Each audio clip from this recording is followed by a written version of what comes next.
Well, happy Friday, everybody. I'm Nick Slavic. I'm the proprietor of the Nick Slavic Painting and Restoration Company. I'm also the host of this show, Ask a Painter Live. It's a weekly live Facebook show where I use my over 2 decades of experience as a craftsman and an entrepreneur to answer any of your questions. Now, for homeowners, this is a chance for you to ask any question you've ever wanted to ask a professional painter, craftsman, business owner, trades entrepreneur, things like that. No question too simple, too easy. Hey, Corey, how's it going? Also, for pros, you guys know what you're here for. So we can go deep in coding science, entrepreneurship, apprenticeship, which is a hot topic. Anything else you want to talk, accounting, marketing, whatever. Today, we have a couple special things here. So Danny Kerr, a really awesome person who's involved with the Breakthrough Academy. If you haven't heard of the Breakthrough Academy, we're going to talk about it in depth today, but it's basically a place for trades business entrepreneurs to go to get some business coaching, to make a plan, to be accountable, and grow your business. So we're going to be talking about that. Also, the PDCA Contractor Question of the Week, the Painting and Decorating Contractors of America. They submit a question, and this week's question is about helpful tools for training. So I'm going to take a second to see if I can pull up Danny on here.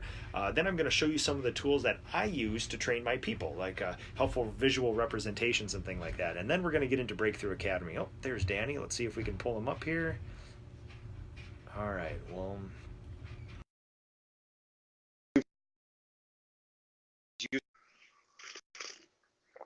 Oh, Corey, how's it going? I think you were just traveling, maybe going to Missouri or something to do some master's classes with Mr. Woods. I'd be curious to hear how that goes. Thanks, Chad, for watching. Everybody else here, we'll see if we All can right. pull Danny up. There he is. There we go. Let me just pick this on here. There we go. Does that work? Oh, good, man. Perfect. Perfect. Love the backdrop, too. Yep. And this is where I spend all my time in front of. That's awesome, man. So, where I left the show, I got introduction done, and we're going to just talk quickly about the PDCA Contractor Question of the Week, useful tools for training your people. And a little bit of this ties in with what you guys are doing. So, simply, one of the coolest things that my people kind of like is I made pictograms of all the basic tools and equipment that we carry around. And this has also been helpful for a lot of other contractors too. It's easy to sort of have like just a Microsoft Word list of like, hey, a putty knife and this and that, but nothing easier, nothing better than this. You make it once, you get it, you laminate it, you tape it onto a tote or something or the van window, and then it's there forever. So super helpful for them. That's sort of the simple stuff. We have our expendables, our perishables. We have a super simple business. We have 2 kinds of tape, and I kind of show people what the general layout of things should be. And then it all goes into this. So just kind of showing Cricket. people how it comes together. Yep, exactly. Yep. So people love that stuff. Last thing I'll show, and then we're going to talk about BTA. So this is something I implemented recently, and this ties in with what you guys are doing because we've sort of been shaking down my business, making plans, budgets, everything else, and trying to figure out what's important, what I should be acting on. And 2019 is the year of profit for me. So we have no problem gathering a whole bunch of people and training them. Now we have to do something with these people. And in order to do something with these people, I wanted to be intentional. So for every project, this is our work order form here that I take my estimate, my production manager translates it into this sort of easy to read, color coded sort of job work order. And then based on that, I create a project plan for everybody in my company. So starting with this is a 3-day job. We have 2 people on this job, Asha and Brandon.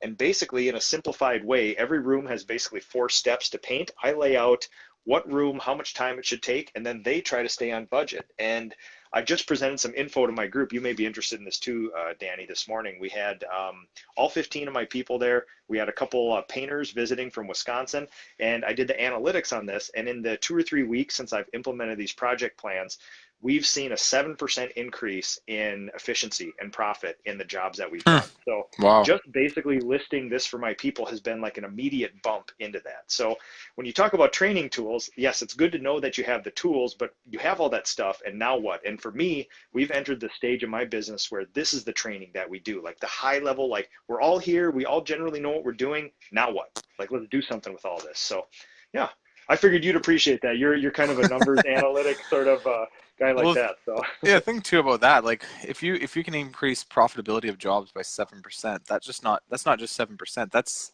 in essence, that's almost all profit because there's no more required revenue or cost to make that happen. Like you essentially just, that's profit. And for a lot of Yeah, painting that's free. businesses that are making 10 to 15% net profit after, you know, the whole year ends, you just bumped your profit up by 50% potentially. It's That's huge. huge. Yeah. And Yeah. yeah, so yeah, I don't, and it's good to give those numbers context because the industry average in the painting industry is maybe 15% profit. And Mm-hmm. now we didn't go from 15% profit to 22% profit. We went from probably a below average performing company. So we're starting to move towards, actually what's Get into interesting, that 15. yeah, this number, this 7% increase actually bumped us just over the industry average on profitability of these jobs. So yeah, it's been Perfect. really fun to sort of do this. And I was actually really worried about this year. Like there's a lot of problems that are easy to solve in business. I was actually worried, like now you actually have to produce something with all these people. And this is really promising to me and it makes me happy. So Awesome, man. Cool. yeah. Good. So let's talk about BTA, Breakthrough Academy. Let's talk about Danny Kerr. Who are you? What is BTA? What do we need to know? I'm from Canada. Canadian. Yeah. That's why you're That's so it. nice. Anyway, what do you need to know? Well, I started actually in the painting world when I was 18 years old. So I found my success in painting actually. So I grew up never in business in my life, never had a relative in painting. I was just a kid that grew up on welfare with his mom, and my mom raised me to be the best hardworking guy I could be, right? So when I was 18 years old, I bumped into a student painting organization called College Pro Painters. So some of you guys may Very have heard of them. familiar. A Yep. lot of painters don't like them because these young students painting houses isn't always the best combination. But that was where I got my start, and it was incredible for me. I mean, I went from being, just like a motivated guy who had no real place to put my motivation to having an outlet, like a vessel to put my life into. And I worked hard. I worked 80 hours a week. I pushed very hard to be able to be successful in my business. I learned a lot. I learned about hiring and training. I learned about sales and marketing. I learned about, painting obviously and what it takes to produce a really good job. And I challenged myself. And from 18 to, my mid 20s, that was my life. And I went from being, I ran my own small franchise for a while. And then I went from being kind of a franchisee to working with corporate. And at one point in my life, I have 400 painters under my world, and got to oversee 150 different franchises operating. And I was Wow. more on the recruitment and development side of those people. So I was really looking at, building and finding more.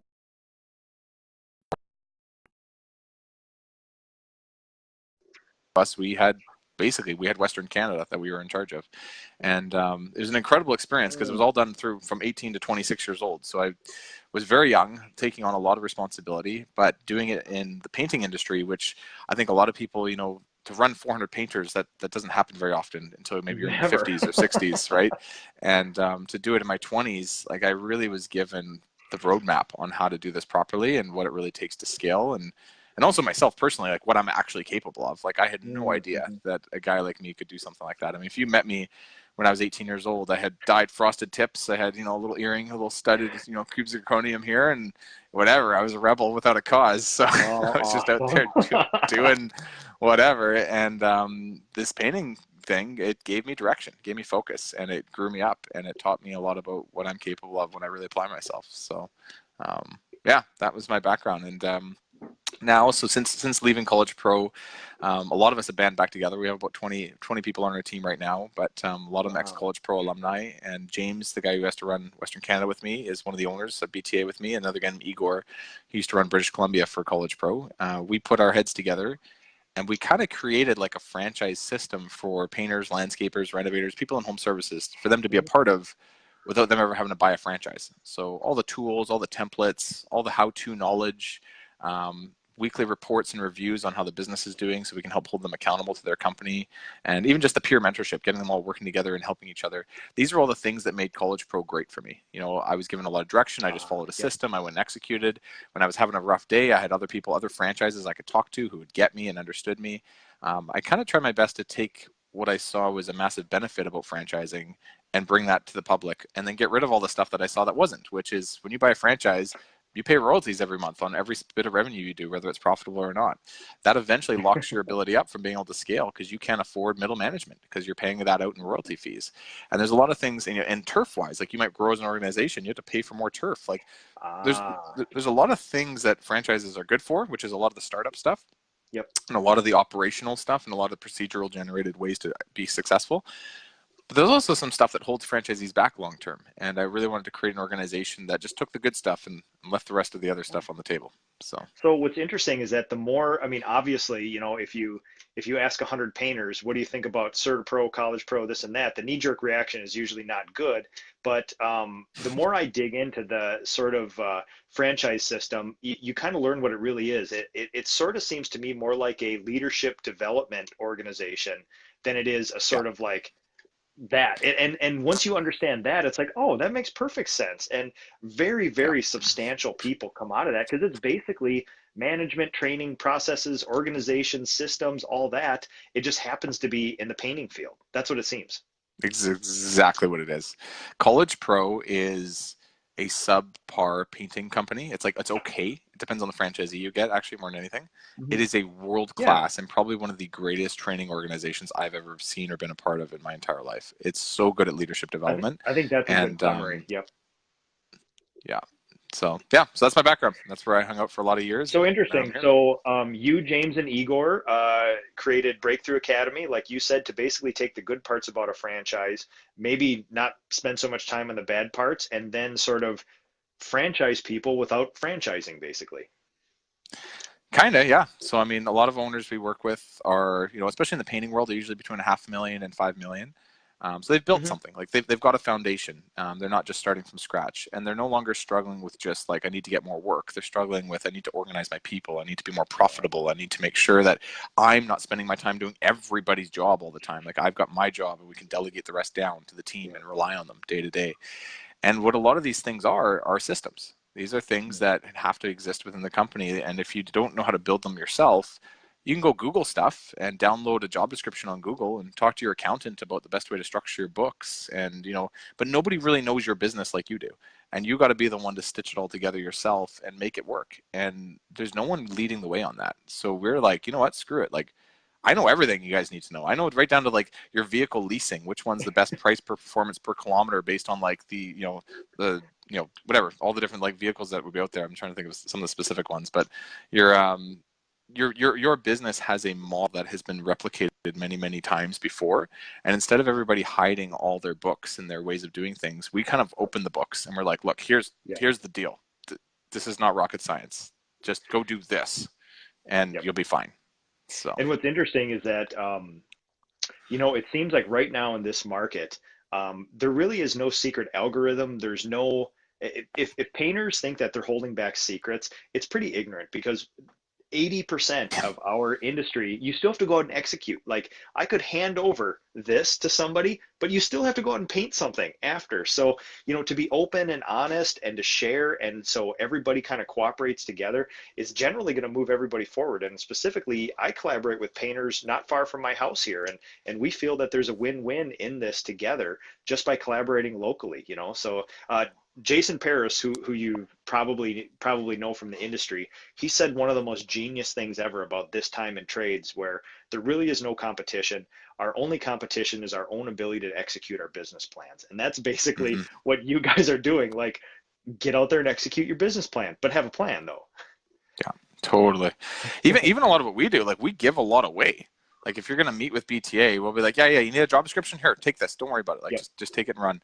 And I find that that's the world we kind of are growing up and living in, and it's coming from this younger generation of we're better if we work together than as an individual. And in business, I'm hoping anyways, and we're trying our best to change that language of, you know, hide everything close to your chest because everyone's going to steal from you to, let it all go and work together. This industry needs people to work together. Yep. Otherwise, it's screwed. There's a lot of people that need to kind of like start to learn that, and there's a lot of people that already do know that and think that way, but they just haven't found enough people that think like-minded so that they can all share. So we've also, beyond us teaching everything that we do as an organization, we really encourage collaboration across our membership, and like not just like here's a good idea, more like here's my books. Here's exactly how Yeah. our financials look. Here's a 64-page manual that we spent $10,000 building with a consultant. Here you go. Just Yep. take it, right? And that kind of level of sharing can upgrade the industry very quickly because you guys already all have all the answers. You just need to share them properly. Yes, agreed. And that is one of the first times we talked. I think we both fell in love with each other because of the love of this sort of thing. This industry is ripe for something, and I think we both feel it. I think you guys have the exact sort of thing. Like if it'd be hard to argue that if every single painter in the United States adopted even half of what you guys do, you would see an insane increase in efficiency, profitability, quality in our industry. And sadly, for me, a lot of this is like, obviously this is exciting and it's good and I can't get enough of it. It's almost disappointing in a way that this is just what real businesses do outside of the trades. Like, and I'm so disappointed that our industry is so far behind that 70% of painters don't even have a website, let alone project Mhm. plans, work orders. It's so disappointing sometimes. Yeah, it's interesting. I left College Pro because I was pretty young when I left. I was 26, and I was like, man, like what I know, I must not know much. Like there must be so much more to learn. I'll go talk to some of these contractors and see what they are doing in their businesses. Yeah. And I was like, nope, nope. What I learned when I was 18 years old, these guys still haven't started doing. You were the tip of It's that spear. crazy. And I had no idea. I had no idea. I thought that like I thought that people must, like, if you're a $2 million a year business, like you must have most of this, if not all of it, figured out You and must then have some. some magic things to share. And then I meet with like $10 million a year businesses, and even them, they're like, yeah, we kind of did that Yeah. stuff, but we don't use it properly. And it's just like, my God, like there is a industry ripe for improvement, and that it turned me on like a fat kid on a Smartie. I was like, I'm gonna do this. We're gonna do something about this, and Yeah. I've been at it ever since. So, but yeah, it's been a No. fun journey. And I It's was been I was interesting. attracted I was attracted to what you guys were doing because in the world of consultants, sometimes there can be a big disconnect between when's the last time you did this, how current are you, and when I saw you, met you, talked to your team, you are people of this generation, of this mindset, and you've done this recently, and you've done it to a very high level, which is sort of unique in the industry. Like this isn't, hey man, I had a painting business in the 70s. I sold it and I've been traveling around, consulting ever since. Not bad, but for guys like me, this is way more attractive. Yeah. Yeah, we built everything in the 21st century, and we really I'm 32, so like we built everything with the millennial mindset, which some people may or may not like, but there is a new mindset I think out there in business, and it matters. And we're very good at attracting, hiring, developing millennials. We're very good at working with owners who are in their 30s and 40s, I would say. We have owners that are older as well, which is fine, but Oh, absolutely. it is a younger mindset that we approach the painting world with, and we're kicking butt. I can't remember if I ever told you this stat, but right now we have about $500 million that we manage across all the companies that we're working with, right? So we That have is live tracking. super impressive. Isn't it neat? And we're 4 years in. That's the level of influence. So in 10 years, I'm stoked to see what happens. But like 4 years in, that's where That's we're at. amazing. And we're seeing interesting numbers. So every year is a little different, but like on average, so far, an average right now has been 44% in revenue increase per member on average, and a 66% net profit increase per member on average. So we're not just hopefully just like giving people Hold on, templates what and was that last? What was the net profit six, number? 66% net profit increase per member on Oh average on a my God. half a billion in revenue. It's bonkers what's been able to happen in such a short period of time. And what's interesting to me is Wow. it's not necessarily like those numbers are awesome and it's amazing. It's not that we're amazing. It's that this industry literally is just it's in the dinosaur age, and I'm just trying to get it to like industrial revolution stage, like let Yeah. alone where we're at like computers and stuff. Like I'm just trying to get like the basics kind of in place, and there's so much opportunity here, and it goes right down to the consumer. Like people can charge more appropriately, employees can be paid more fairly, owners Yep. can make proper profit off of the company. Like it's not just the company making more money, like the business machine runs more effectively for everybody. And I'm sure a lot of you who are listening to this, like when you're running a business, you see the inefficiencies, you see the lost money, you see the wasted dollars all over the place, but you're so busy running forward that you just Yeah. kind of shed a blind eye to it. There is a way to capitalize on all those things. And I think we figured out, not all of them, but I think we figured out the most important ones to help guys be more profitable, have a better team, and just really just enjoy what they're doing again instead of being caught in it and stuck in their business. So, yeah. And what's good as well too is that what I'm seeing, like the first step that business owners take, they're like, hey man, I just can't produce anymore. I'm hitting this plateau. And it seems like their knee-jerk reaction is to default to what's been done the last 30 years, which is, Mm-hmm. well, we need to just get the top line revenue up, just white knuckle it, put the throttle down. If we make more money, uh, profit will be shooting out of the back end. And actually, the people that I've talked to, it's like that's worse. They'll double their Yeah, revenue and they actually make less money. It's actually starting yeah, to tax them. So I think it's interesting what you say is like almost all business owners know they need to do something, make a plan, be accountable to the plan, do this, but their first knee jerk reaction is do what's always been done. I love what you guys are doing because you're saying fine, but that doesn't always work. Here's something that works right now for this industry. It's proven out by other industries. This is not a magical thing. Like real businesses do this. You guys just have a super succinct way, just like this, to do that. yeah. Think about this visual. When we paint houses, there's a methodology to it, right? There's a process that has to go in place. There's a certain level of understanding what the needs of the customer are. Those needs that then get translated into a project plan. That project plan usually rolls out relatively similar, but it's prep work first, scrape sand prime. I'm talking exterior, but scrape sand Yep. prime. Followed by caulking and puttying and all the different prep work. Once the envelope is prepped properly, there's basically a first initial coat with cutting in a first coat, sometimes second coat while you're up on the ladder, and then initial final application of second coat. There's there's a way to do it, and if you've ever seen job sites where there's no way to do it, it's a gong show. Right? It's like, yeah, we've been here for 3 weeks painting this house, and you're like, how? Like, I would have done this in 4 days. Like, how are you Yeah. still here? And it's the same thing for people's businesses. There's no methodology to it, and there's no structure, and there's no forethought plan. And people are like, well, we do our paint jobs really, really well. And I'm like, yeah, but what does your business look like behind closed doors? And they're like, we don't want to look at that. Let's not talk about that. It's scary. And I'm like, I know, dude. We need to work on that. I love that. And you overlooked 150 of those too. So you had a very unique insight into all this, and you could probably see some data and some trend line and do things that other people can't, you know? I saw at a very early age, working with all these franchisees, trends and Mm. averages and like habits and common pitfalls. And it was like I was just flying over it all, being like, oh, I get it. But nobody else gets it because they only see their business and they think they're the only one that are Yeah. screwing this up. I'm like, no, everyone's screwing that Uh, up. Nobody properly tracks, a budget versus job cost cards. Some people are lucky enough to be like, what, we track our jobs and we see how much profit we make every job. I'm like, cool. Very few people have a budget that they've really dialed in a year ahead of time and said, like, are we making enough to pay off our budget effectively? And even less people take those numbers and actually hold their staff accountable to them, saying, hey, Mr. Project Manager, you need to produce 1.5 million at a 40% margin. That's your job this year. Why is that so important? mm. Because us as a company, we need to make that margin to pay for all the overhead. And we know every job, how you're producing, whether you're hitting or not on those margins. Like that level of insight and accountability changes people. It changes the way that project manager works. It changes the way the owner sees who's providing value and who's not. And it changes like even the way the sale happens. It changes what quotes you're excited to go produce and do, and which ones you're like, whoa, this one's a 20% margin. Like maybe we shouldn't push on this one because this one's going to actually lose us money in the long term. We need more Mm. profitable jobs. Like you can't change what you don't see. And the minute you start to see the number of the company for what they really are, and your staff start to see the numbers of the company for what they really are, everyone can align now on a common goal that matters.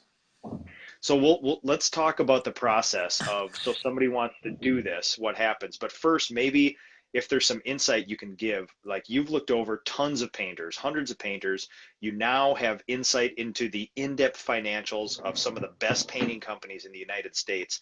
If there's one thing that almost all paint business entrepreneurs do poorly, what is that? I want to say the word structure, but it's a pretty loose word. Recruiting. They all Really? suck at recruiting. Wow. How Relatively. interesting. And by that, and where is the what makes them bad? Are they unintentional about it? Are they looking in the wrong place? Are they looking for wrong people? Are they just not good at finding good people, but they're not good at making an argument? Or how's it work? It's a combination of things. I'll say this: in 2008, what happened? What was the hardest thing to get in 2008, 2009? What was the hardest resource for the company to be able to secure down? Probably leads, right? Yeah, it was getting work.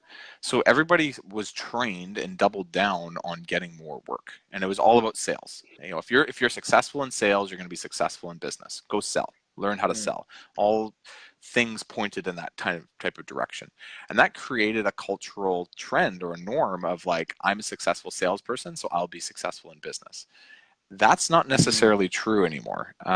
If you talk to a lot of the owners out there, they'll say to you things like, we have more work than we can ever handle. We just can't find anyone to produce it. And so I'll hear this from an owner and I'll go into their books and I'll look into what's going on. And I'm like, well, that's interesting. So you spend $40,000 a year on AdWords? Like, yep, absolutely. And you spend $3,000 a year on recruiting? Yep, absolutely. And your number one challenge is recruiting? Yep, absolutely. And then they kind of stop themselves being like, I see what you're trying to tell me.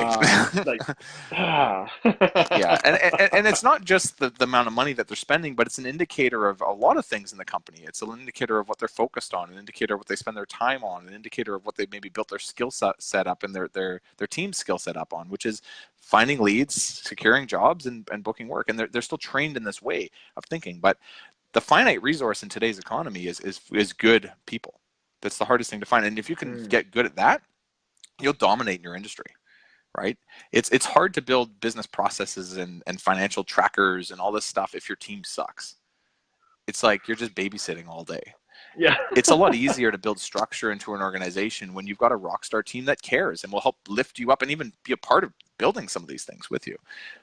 So I'd say the number one things that people need to get better at is recruiting. And we could certainly talk about that today if you want to make that a theme. But that's what I used to do, right? Like for College Pro, my last kind of like couple of years with them was I was the recruiting HR guy for Western Canada. I was hiring hundreds of people and I had 100 resumes a day coming into my inbox, and I had to figure out how to get that 100 resumes. Then I had to figure out how to filter those 100 resumes, and then I had to figure out how to know who would be the right fit for what roles and start to allocate people effectively. And what I realized is like people will say to me, man, if I only had like one project manager more, I could our whole business would change. And I was like, dude, I used to hire 150 of those a year. Like you've been looking for 2 years for one project manager. Like you're clearly there's the disconnect between what you think this is going to take and what is actually you're doing. So I can give some ideas out today if you want, but I it's not impossible to find good people, but it does take time, effort, and energy in the right direction, which is recruiting. So I was very interested how, like, when people say, well, I'm interested in recruiting or whatever, but I got to see a video. I think it might have been a 20 or 25-minute video of you in one of my BTA sessions where you basically described your process of you like dedicated your life to this and you had systems in place. You were out there being aggressive, and the amount of people and the amount of effort you put towards it was so impressive. And it seemed like it was insanely effective for you. yeah, what do you know? You put effort into something and it works. And you're intentional about it, right?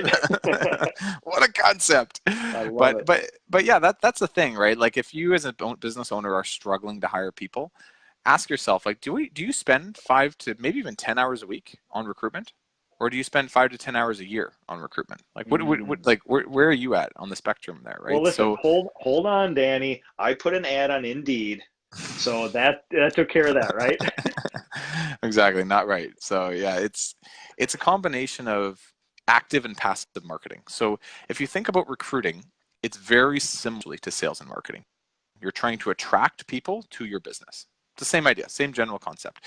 And I think the first key to this is realizing that you need to let go of your ego a little bit and not be like, well, I'm the employer. Like these people, they should be happy to have jobs. Like I'm the one that's paying them.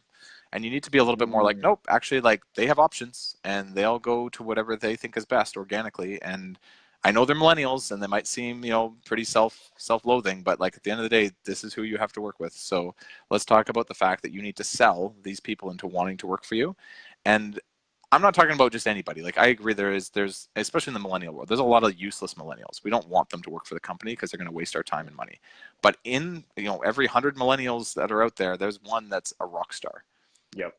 But you need to know how to find that person, right? So that general first mindset is like you need to sell to that person, not to all 100 of them, but to like that 1 out of 100. Yep. And really think their language. Like, what do they care about? What do they want? What do they need? Because when most people build ads, they're like, this is what I need as a company, so I'm going to tell people what I need, and then I'll get that right person. No. What does that right person that you're looking for? What do they think about every day? What are their wants, needs, fears? That's a really good way of putting it, because if you go on Craigslist or Indeed right now and search painter ads, everyone is a self-serving one for the owner of the company. It's not taking into account the needs of them. That is such an interesting way of looking at it. Yeah, your guys' ads out there suck.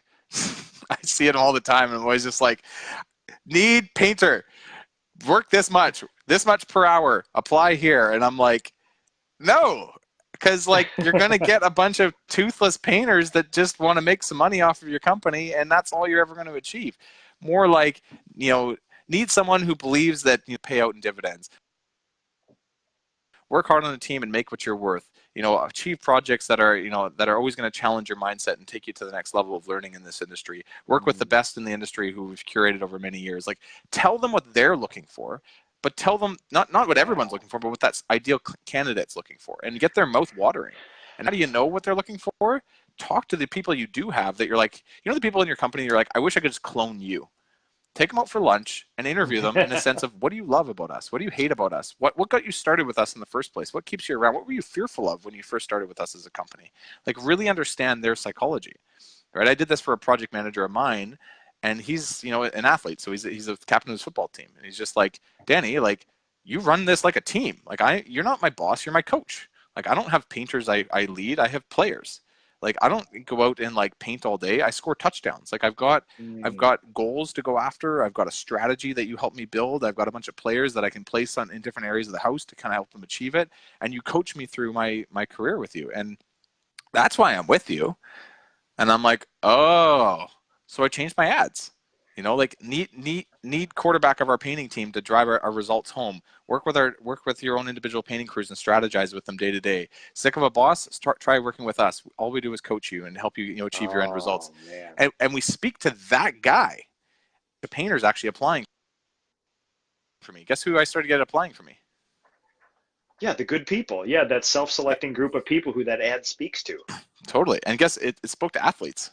And I started to get a bunch of athletes.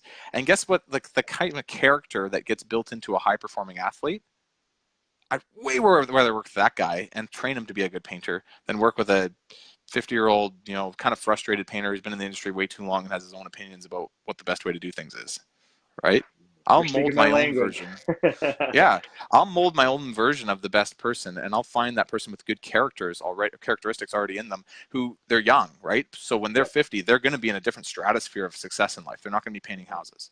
But I'll take them when they're young, because that personality, I can work with it. I can mold that. And for 3 to 5 years, work with them on my crews. And do they evolve one day into something else? Maybe. And probably, if anything, I hope they do. Yeah. I just want to be a part of their journey. And that's been my kind of claim to fame, is like, I hire young people that have good characteristics. I tracked them by being very intentional with what my ads say, and then I can start to build into that over the long term and create a culture of improvement. So yeah, anyways, that's how I build my ads, and that's how I think through stuff when I'm hiring. You and I are copacetic on that one. I think we view right now the trades-based industries the same way. And I'd be curious because, obviously I'm doing that on a very small level in a farm town of 7,500 people in Minnesota, and it works great. And in a county where there's 2.3% unemployment, I have, like the proverbial, I got more than enough sales. I have more than enough people. And there's no question in my mind that I can pull a lever and make decent human beings show up. And now I'm curious, and I'm glad that you have data to back this up too, that my gut tells me that this may be the future of the trades. Like, if we want to grow a business and we want to do this intentionally, I don't know that this must lift 50 pounds, must have 3 years experience. I don't know if that's going to produce anything in 10 years from now. We're going to have to do this all ourselves, attract the good people and teach them to paint. That's the easy part. Yeah, it's so funny. Sometimes people say to me, they're like, I would be able to do the job, but I have no experience in the job yet, and so I can't do the job. So who's going to hire me? And it's just kind of like, be willing, and this isn't for all roles in the organization, but be willing to have a place in your company where people can come in with no experience, but all the right personality traits. Yep. Right? And wherever that place is in the company, if it's your basic starting painter role, awesome. And then have a training program to back that up so you can really invest in those types of people and then build them into job site managers and then production managers and then whatever else over the next 5 years and give them a career path to follow. But have an input where at the baseline of your company, you can bring in young, motivated, the right fit type people and then have a training program to back that up to upgrade them over time. Does that mean, will people drop out along the way? Absolutely. People will have their own lives as they go. But if you're only looking for 5-year plus painters and you're expecting to grow your business that way, you're going to find it tough. It's very tough. tough. and what does this industry need more of? It needs fresh blood, And it's up Yes. to Oh my every God, yeah. individual painting contractor to take the time to say, we are going to be a part of the recruiting process to bring external people into our industry. If everybody did a little bit of that, then they're going to start to get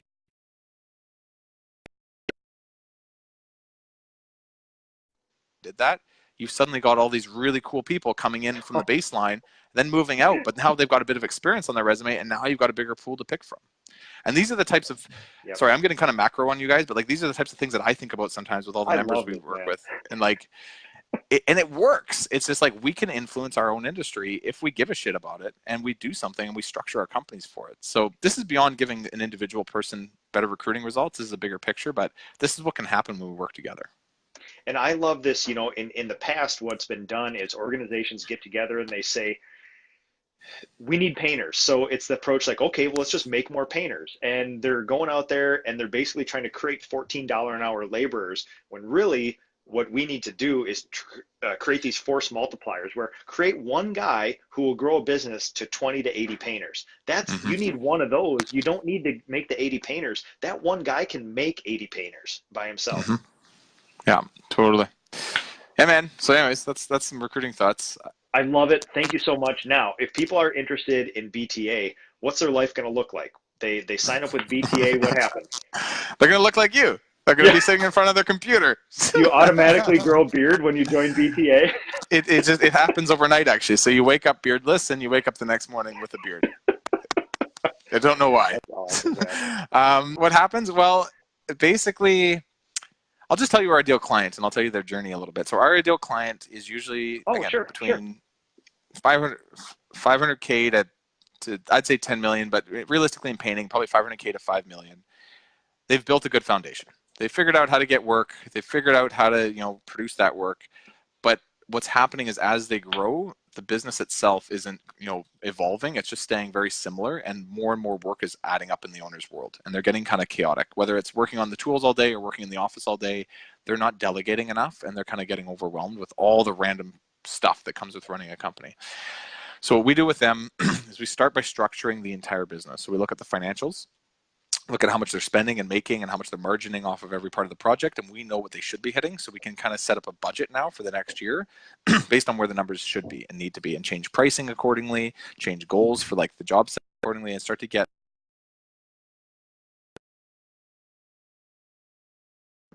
that down to a weekly plan. We figure out how much production needs to happen every single week, how many produced hours need to happen, and we build like a dashboard. It's called the KPI management dashboard, where basically it's like the fuel gas gauge of a car. We can see what's going well in all areas of the company. Once we've established that, we can build an organizational structure, a structure for you and your entire staff to know who does what. So as an owner, you need to have a job description. As key management team, they need to have very clear job descriptions on what they do and don't do. For painters, even they need to have a very clear job description on what they do and don't do. And more importantly, going back to the numbers I was just talking about, all of them need to be given one or two numbers that they're fully in charge of. Project manager, you're in charge of revenue for the year, so a certain amount of produced revenue, 1.5 million at a 40% margin. That's your job. Quotes to achieve that, because we've worked out the ratios on that, and you need to maintain a 40% closing ratio. Painter, you need to produce 40 hours a week, which equates to this many hours for the whole year, but you need to produce that much. So we're going to give you a budget on every job, and you need to be able to produce that budget within the worked hours that you have. So you need to be on budget every single time. Administrator, you need to hold AR in check. You need to keep AR below 6% net 60 days at all times to help with cash flow.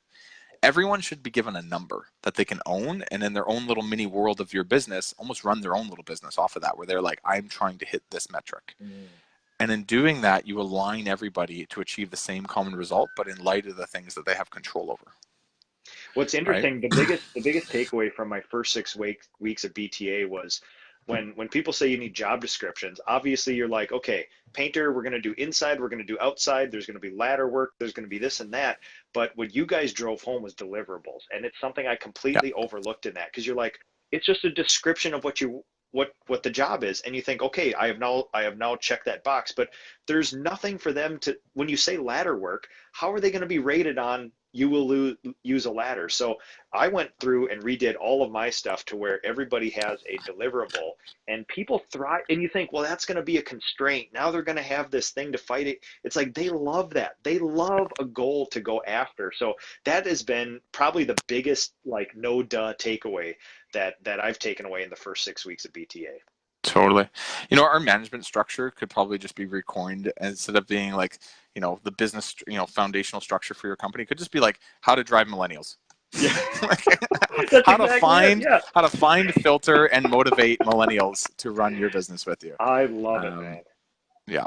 So yeah, I mean, there's tons that we do, but that's the first kind of foundational steps. Then we get into recruiting. We start to talk about how to find these types of people, how to attract them, how to interview them effectively, what kind of questions to be asking in the interview, how to really start to get like, the recruiting engine moving. Then we get into like training. How do you build standard procedures and checklists for everything? And we've built all this stuff, right? So we kind of 80% of it's done. We're just like, here's a booklet on this, here's a manual on this, here's the tracking file you need for that. Now let's teach you how to use it so it can actually get implemented quicker. So we provide a lot of coaching on like the methodology and the theory, but then we give a lot of templates. We spent about $750,000 on templates so far. Our team's just been building them for years. So we're just like, here you go, here you go, here you go. And nobody wants to draw this stuff up on their own. Like when I first started this, we used to coach guys and be like, you need an employment agreement. Here's the fundamental pieces of what it needs to look like. And they just look at me like, okay, and I'm going to build that now? And I'm like, yeah, do it next week. And they're like, I sat in front of my Word file and I built something that's terrible. Can you help me? And I'm like, you know what? Let me just build all of it for you guys, and I'll give it all to you because it's all similar anyway. So we have 250 clients now. It's worth it for us to build a lot of this, but we build it and then we what called white label it. So we give everybody a version that they can edit for themselves. So we do all that, and basically we have a pretty cool community. I mean, I don't know. Everyone they want to share, they want to collaborate, they want to work together. They're all pretty innovative. They all like give a shit. Like they're not greedy. They don't want to like hurt somebody. They want to give to their employees. They want to give better service to their customers. They want to give to their fellow entrepreneurs and try to upgrade the industry a bit. So we have cool fishing, out trips. We have I don't know if you know this, Nick. We're gonna go. It's not 100% official yet, but I'm pretty sure we're going up to Alaska in the summertime to do a big fishing trip. That's awesome. And it's neat, right? You bring like 60 to 100 guys with you, guys and girls with you, and they're all in business together, and they're working together. And wow. So we do these pretty epic out trips, and it just creates an environment that breeds success. And it's been really good that what you say is absolutely true. Open and honest sharing. People are insanely willing to give their time to help you with stuff. It's such an open community of people, and I've been super impressed by it so far. I noticed some familiar names on the screen here watching too, of guys that we've talked about, and you've probably been doing some work with. So it's a great thing, and it's basically business coaching, the processes, dealing with millennials, but the robustness of what you guys are building and how well thought out and how current everything is really different. Like this is something that I really haven't seen before.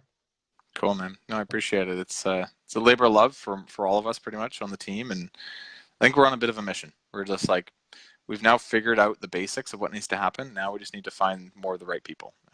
So we're always looking for companies. We want the right company. It's not just the revenue size that matters to us. It's like, what's your mindset like? Are you an entrepreneur or are you a painter, right? We want to find more of the entrepreneurial type people. Are you willing to share? Are you comfortable with that? That matters a lot. And I don't know. We have like a good dude meter, we call it, or a good person meter that we kind of want to see, like, where do you fit on this meter? Yeah. and it's not because like we don't think that we could help. I think there's a certain type of person we could help the most, and we want to not only help them, but we want to have them all meet each other and have a very like-minded contractor working together. So yeah, I would say you guys are very effective at that, if that's your mission. We do a very good job of that. So, but yeah, that's what we're up to, and it's been a lot of fun. I mean, I'm pretty young, so I've still got I'd say a good 10-15 years where I'm going to pound this out, and I'm going to make this thing known around the world. And we're just getting started. We're just I'd say at the early beginnings of this whole idea. So we'll see what the next couple of years bring. So I know it's Friday. I got some family time this afternoon. You got to get back to BTA, to family and stuff too. So I'll keep it short, but maybe one last thing. If there's the single person painting company out there, which 80% of our industry is, and they're just like, I don't even know what to do. I see guys with big companies. I see a lot of guys around me who are like, I tried to go big and I just went back down to this because there's no money in that. What is some piece of perspective or some piece of guidance you can give that single person who is like you and is like me, but just kind of is like, there's so much out there, they don't know what to cut through the fog with? I'm going to give two resources actually. So let me just add these to the chat window. So one obviously is us. So if you're $500,000 plus and you're starting to build a pretty big organization, go to btacademy.com, check us out. You'll really like this. If you're in startup mode and you're just like, man, like I don't know where to kind of even start out with a lot of these things. I need to get leads. I don't even know how to get clients. Like I'm just trying to build this. Go to this other website. It's called Painting Business Pro. PBP. It's run by a guy named Eric Barstow. He's become a really good friend of mine. He's so good. He's so generous. His content is incredible. It's very affordable for a startup person who doesn't have a ton of money. And between the two of us, I think we've got a pretty foolproof solution to give people, Eric would work with you in the startup mode. It's like, I don't know where to start. He'll just walk you through the entire thing. How to do your quoting, your pricing, how to get leads. He even provides a lead generation service. He'll get you from nothing to something. And as you hit 500K up, check out btacademy.com. You'll be like, this is all the business structure that I've been trying to figure out. And we'll just walk you through. We got 3 years of content, so it takes a while to go through our program, but it's all the stuff from soup to nuts that you're going to need as you grow that organization. So What's very interesting is that I was on a phone call with somebody looking for some information about the industry, and Eric Barstow's name showed up yesterday as somebody who's super credible, doing really good work. A BTA came up, Eric Barstow came up. So it's really good to hear that somebody I know and trust also does that. That's really awesome. Yeah, man. Yeah, we're all collaborating, all of us. We're like, hey, let's do this together. Like we talk about with our members, we do the same thing as training organizations. We're trying to and do it together. So yeah. That's what we're up to. I cannot tell you, we'll close on this, but I cannot tell you how comforting it is that there's other people out there. Because for a lot of us, this is a natural urge. Like, I just want to get around other people. I want to collaborate. I want to learn. I want to share. I feel like something needs to be done, and we want to grow businesses in an industry where businesses aren't usually grown. And it's just, you have all these feelings, and to finally find a group of people who are like, oh my God, thank God this isn't some weird phase I'm going through. Like, this is a real thing, and this is actually what we should be doing. So just thank you. I mean, this is, it's like such a breath of fresh air. And I love that when you get involved with something, that you feel that there's motivation, movement, excitement, just momentum going forward. So kudos to you guys for what you're doing. It's super exciting. Awesome. Yeah, man. Thanks, Nick. Dave's commenting on our beards. Thanks, Dave. Yeah, if you want to talk about beautiful people in the industry, Dave Scaturo, boy, you could do a lot worse than that. So yeah, Dave, we might have nice beards, but you have a nice everything. You're a model citizen in the painting. I would trade in my beard for Dave Scaturo's face in a second. I know. Oh, that's awesome, man. So thank you so much for taking the time to do this. I can't wait to get back at it. I got BTA time actually scheduled for some of the homework this afternoon. And thanks again, man. I really appreciate this. And let's do this again sometime. You got it, Nick. Okay, you guys have a good one. Talk to you later. Awesome, man. Have a good weekend. Night. You too. All right, everybody. So thank you for watching. I love seeing all these people in here. Raphael, love talking to you guys. I love this. Dave Scaturo, your name actually came up today. I was recounting my first experience in the PDCA, the Painting and Decorating Contractors of America. My first expo, probably 4 or 5 years ago now. I assumed that we would show up and there'd be a whole bunch of single person painting companies like myself at the time, and I came hot and heavy talking about brushes and primer and all this other stuff, and I thought, man, this is going to be awesome. And then I get there and there's not so much paint and primer talk. It was a lot of business talk, and I had Dave Scaturo was one of the first people I met in this big group of probably 400 or 500 people, and very friendly guy, very outgoing. He comes up and he's like, hey man, who are you, where are you from? And I kind of, oh, I'm Nick, I'm a house painter from Minnesota. What's the business look like? We talk about it. So I'm like, oh, so you're a painter too, huh? Yeah. We get to talking, and you finally realize the insanely beautiful organization that Dave Scaturo built, the amazing things he's doing, the size of his organization, the progressiveness of it, and you're like, oh, that's interesting. I didn't know that was possible in the painting industry, but now I have a sort of bellwether out there to look forward to. So Dave Scaturo actually provided me with a ton of perspective early on, and in the spirit of of openness and sharing. He probably took more time than he should have to pull me aside and sort of give me a lot of perspective. I thank him to this day for it, and I'm very much appreciative. But guys like Dave probably shouldn't spend as much time uh, giving me perspective, but they do. And there's tons more guys like him out there in the PDCA and BTA. So the big takeaway from this conversation is I hope you guys understand like how inspiring this stuff is to me, because the industry is changing. Like right now, we are going to look back and we're going to say that this is the time. This is when the teeter-totter tipped and the industry changed. We're going to change the people we attract, how we train those people, how we grow leaders, not just a bunch of laborers. We grow our businesses like real businesses. And we are going to look back now and say, this is the time that changed. And there's a whole bunch of people out there like Dave, like Danny, who are out there doing it. So everybody, join in. This is going to be so much fun. There's never been a more fun time to be a craftsman, a trades business entrepreneur than right now. So thank you everybody for watching, and we will talk to you next week.